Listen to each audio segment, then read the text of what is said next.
The hinge movable stylus. We also need a surface to work against with the stylus, and we have a flag that is attached to the maxillary arch in his stable jaw.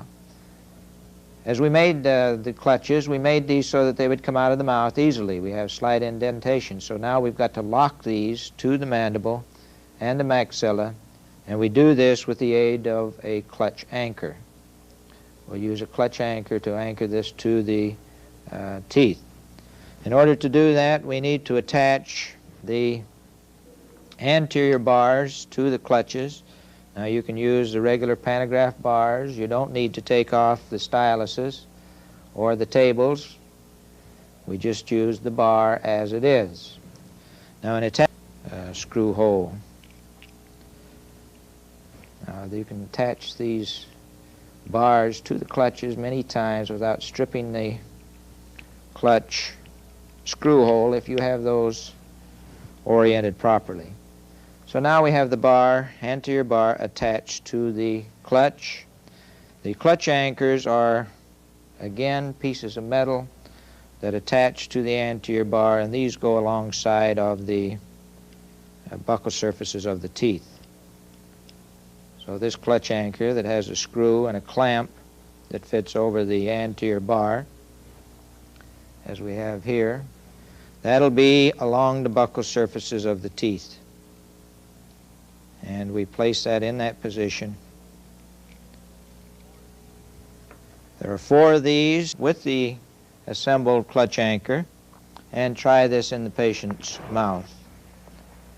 We want to make sure that there is no impingement on the tissue,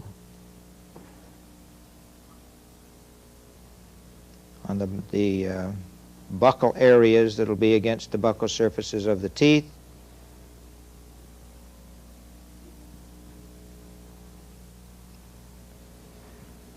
And we place this in the mouth.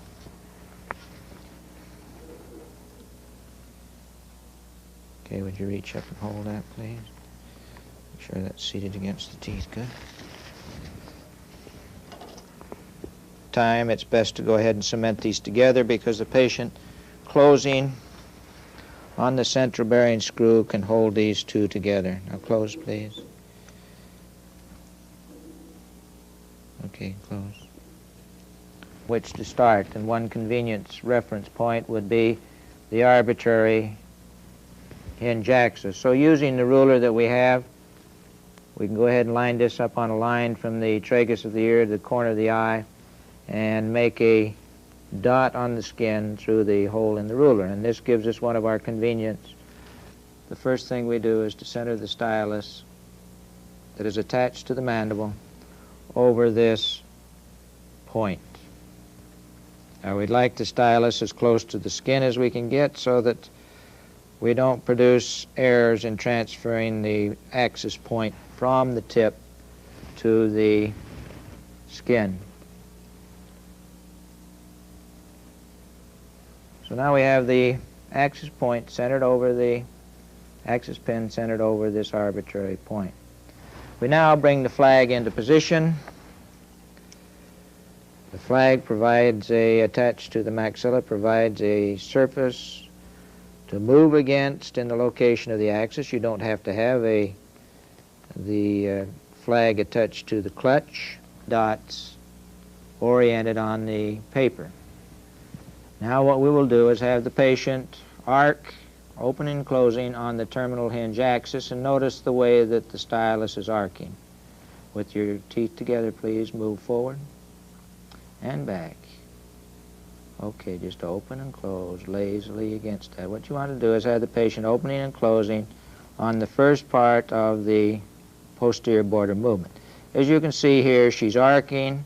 If she opens too far, open wide, you can see that the jaw comes forward and translates. So what we want to do is just open and close on that first part. Now close.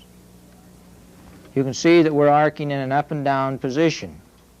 And what we want to do is to head for the center of the circle. So using a simple graphics, we can point this out. You can see here that if you got arcing around the perimeter, we're fairly close.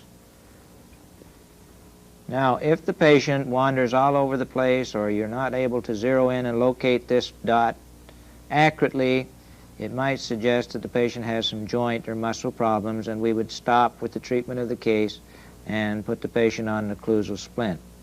But we put that stylus because you want a very small dot needled there against the skin and rotated a little bit, depositing a little bit of material underneath the skin, and that's all we need. Now, you shouldn't draw any hemorrhage.